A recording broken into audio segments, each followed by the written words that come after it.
guys, we are reading A Dog's Journey by W. Bruce Cameron. We are on chapter 30, and I am just going to start reading. Chapter 30. I scampered down the coordinator, nearly knocking over Fran, and I burrowed into the room. Gloria was in the bed. Her strong perfume filled the air, but I ignored her, and I focused on the thin woman standing next to her. It was CJ watching me in the amusement.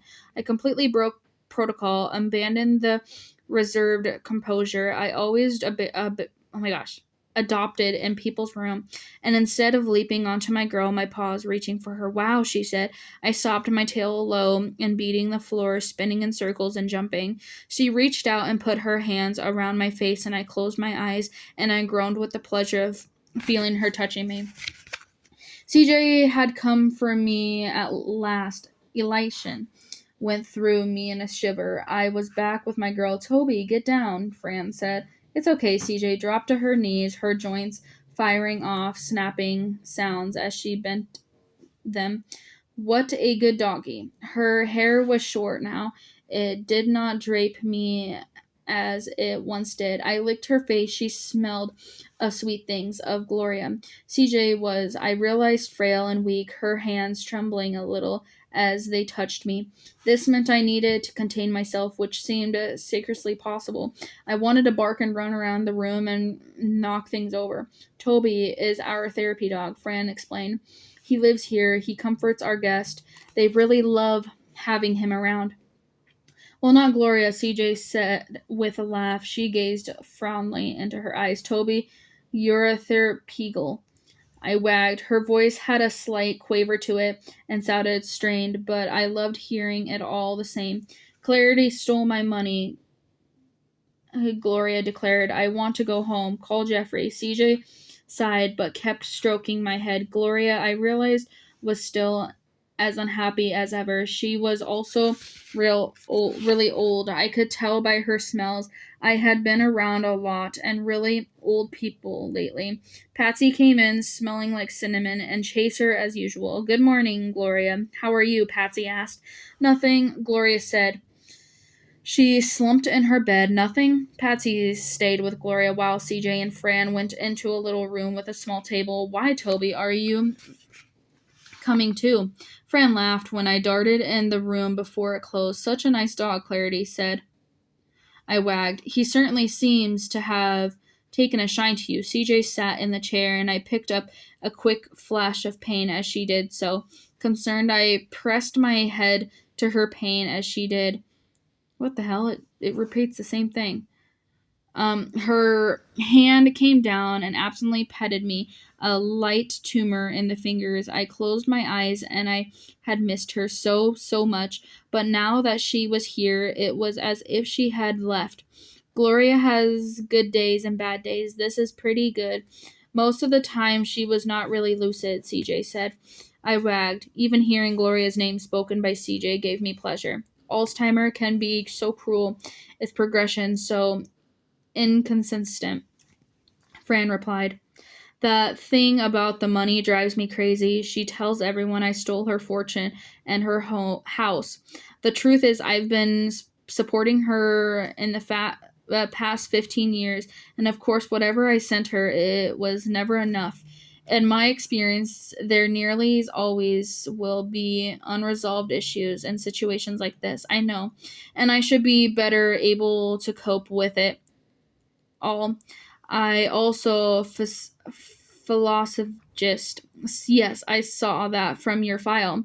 Do you want to talk about that affects your relationship with your mother?" CJ took a deep breath, reflective breath. "I guess." The light went on for me in the school. Gloria, a narcissist, so she never really questioned her own behavior or thinks she's ever done anything to apologize for.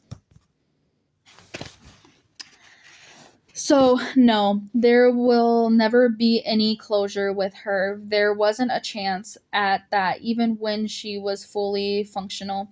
But a lot of children have narcissist injuries, so having her for a parent has really helped me with my work.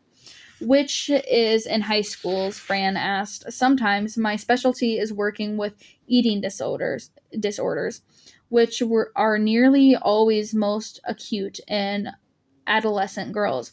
I'm semi retired though. I realized at that moment that there was a ball under one of Fran's cabinets. I went over and stuck my nose under there, inhaling deeply. It had Chaser's scent painted on it.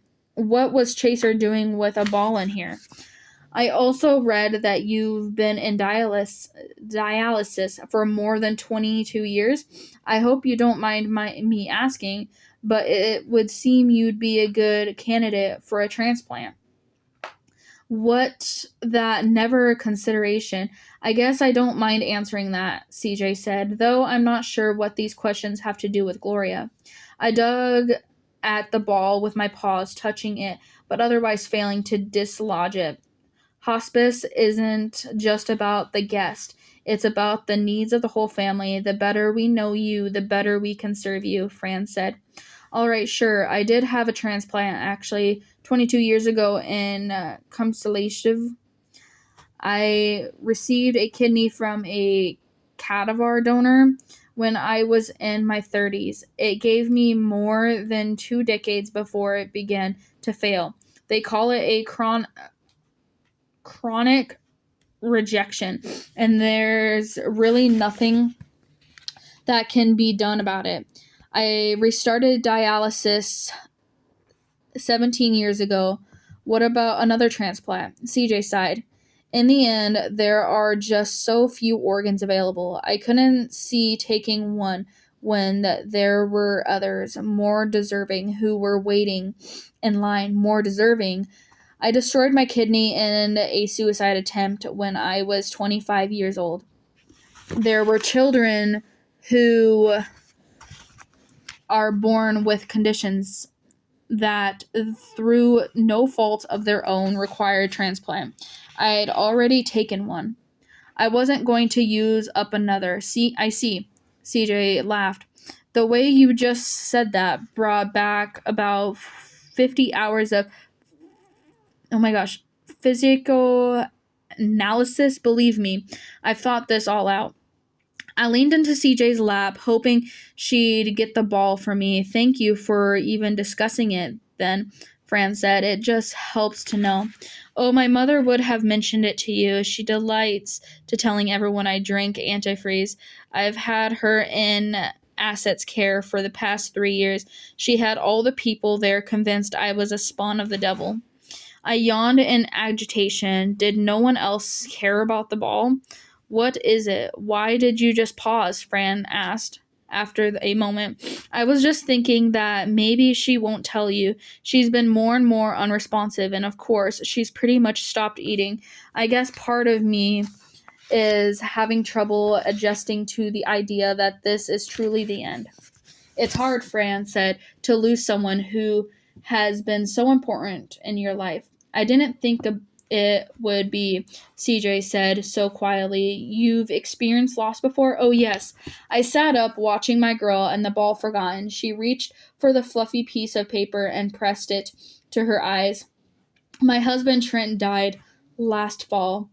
They sat quietly. My girl reached down to me and I licked her hand. That's how I came to expose to the hospice. Trent passed peacefully, surrounded by people who cared about him.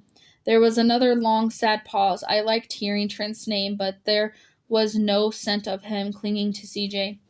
It was similar to when, as Max, I realized Roxy's smells were no longer all over Trent. I knew what it meant when the smell faded, whether it was a man or a dog. It was good to be with CJ, but I was sad to think I never would see Trent again. Does Gloria deceased stir up feelings about your husband, Fran? Asked gently. Not really. This is so different. Besides, I always have feelings about Trent. He was a friend I could always turn to who never asked for anything for himself. I think for a long time I modeled my understanding of love based on my relationship with my mother. When I finally shook that off, Trent was waiting for me, and we had the most wonderful life together. I could have had children, so I couldn't have children, so it was just the two of us, but he made every day seem special. He liked to surprise me with trips and planning a getaway. When your wife needs dialysis, takes some doing. But that was Trent, the most compatible man I've ever met. He could do whatever he decided to do through everything that happened, and it was no picnic with my transplant and the oh wow, immunosuppressants and the trips to the emergency room. He was always my rock. Even now, I can't really believe he's gone. He sounds very special, Fran said. I would have liked to have known him. From that day forward, my girl would come to visit Gloria, and I would greet her at the door and stay by her side until she left. Sometimes CJ pulled treats out of her pocket and fed them to me without me having to do any tricks. Such a good dog, she would whisper. Eddie told me I was a good dog too. And he reinforced the sentiment of the meat treats. Dog is God spelled backwards. You know that's why you're here to help the nuns do God's work.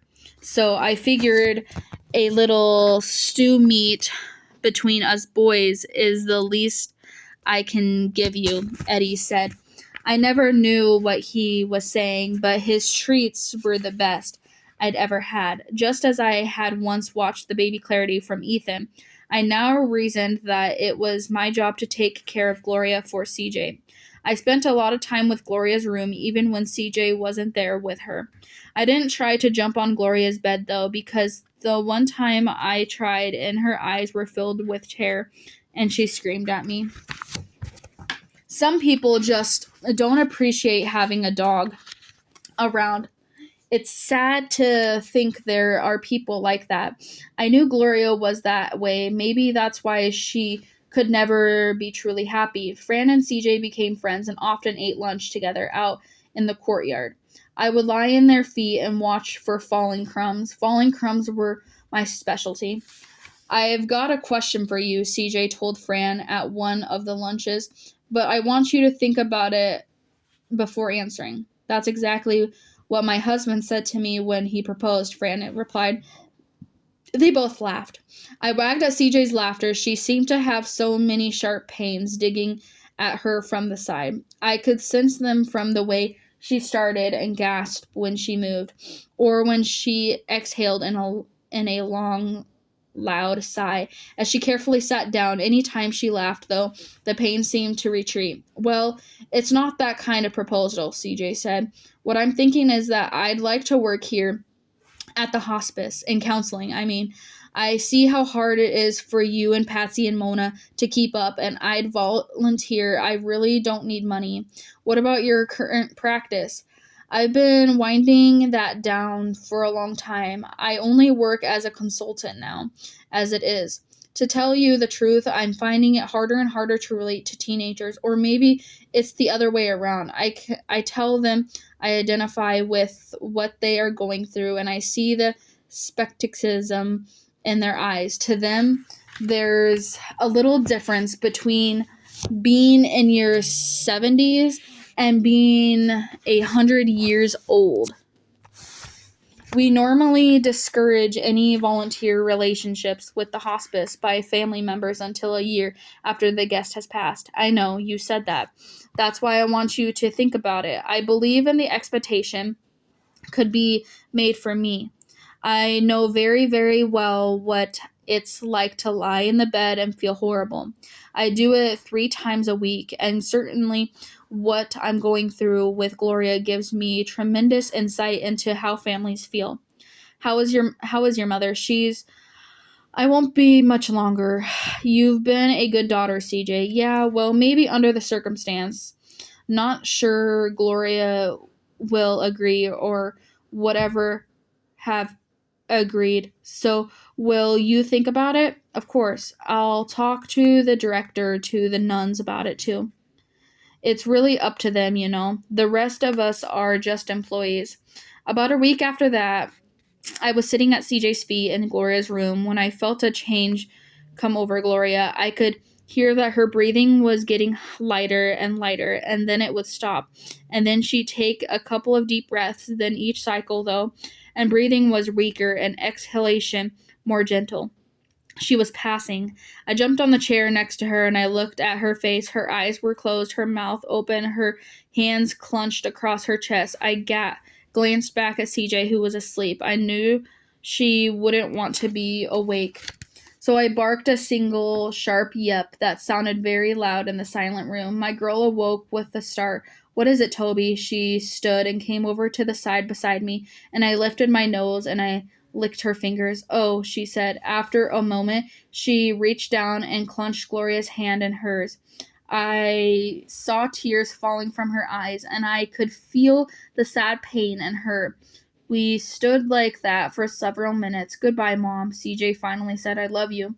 When Gloria took her last breath and faded away, CJ went back to her chair and sat down. I jumped into her lap and I curled up, and she held me, rocking softly. I did what I could do for her, being with her as she grieved. At the end of the day, I walked with CJ and Fran to the front rooms. I'll see you at the service, Fran said. They hugged. Are you sure you're okay to go home alone? I'm okay. To tell you the truth, it's actually a relief to have it over with. I know. CJ looked down at me and I wagged, and she knelt, wincing a little as she did so, then gathered me to her. You're such an amazing dog, Toby. What you do for everyone, comforting them and guiding them. At the end, you're just a miracle, an angel dog. I wagged angel dog with something like doodle dog, another name that meant I was good and all I was loved. Thank you so, so much, Toby. You be a good dog. I love you. CJ stood, smiled at Fran, and walked out into the night. CJ didn't come back the next day, nor the next. More days went by until I no longer rushed over to the sliding doors when they gasped open. My girl, it seemed, didn't need me right now. That was just how things were. I would rather have gone with CJ wherever she was, but my job now was to take care of and love everyone in the building, and to be with people as they left this life, and also to sit for Eddie so that he could feed me chicken. I knew that if CJ needed me, she could find me, just as she always had done before. In the meantime, all I could do was wait. And that is the end of chapter 30. 30, guys. I will see you guys in chapter 31 in the next video.